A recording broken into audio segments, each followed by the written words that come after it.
stuff, it goes up pushing back. This is exactly what TL is looking for. Yeah, it seems to go very confident actually. Moving towards the middle, but sometimes you can get caught into it. You get a little bit overconfident, you can't. Hi, I'm just back from Lausanne from the very first Esports forum held by the International Olympic Committee. It was a fascinating couple of days. We had, of course, the highest representatives from traditional sports, including the president of the IOC, Thomas Bach, and it was jointly hosted by the Global Association of International Sports Federations and their chairman, Patrick Baumann.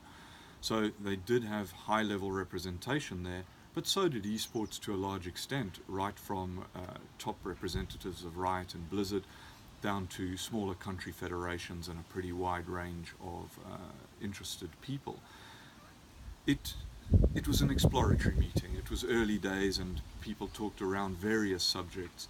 I think my takeaway from this is that incorporation of esports into the Olympics itself is probably unlikely. It's at least very, very many years away. It's off the table for Paris 2024, for example.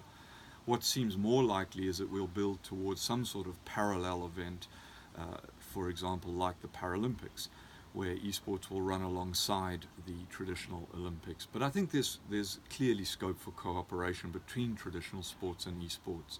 For my own side, I think there was some resistance from the publishers to the idea of an overarching esports federation. They were gearing far more closely towards a game-by-game governing body, so an Overwatch governing body, a Counter-Strike governing body, a League of Legends governing body.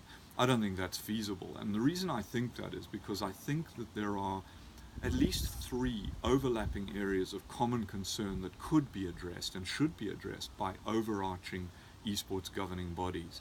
And those 3 issues are, first, youth protection. We've got a very young demographic and not enough is being done to create standards for their protection. The second is live event safety and security, where you can see that overlaps with youth protection, but it brings along with it other problems. And then thirdly, and most importantly for me, of course, is sporting integrity.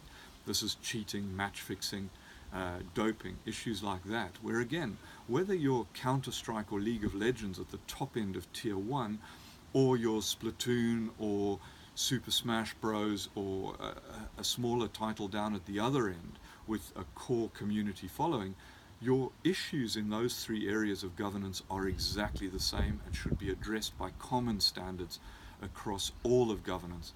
So that's my takeaway, and that's the message I'll be carrying forward to the various stakeholders is, yes, there's value in organizing, and that value is in creating good standards for esports to follow and professionalize across the board, not just at the top where the big money is, but right down to the grassroots so that people can play and enjoy esports safely and with a clear path forwards up into the elite tier.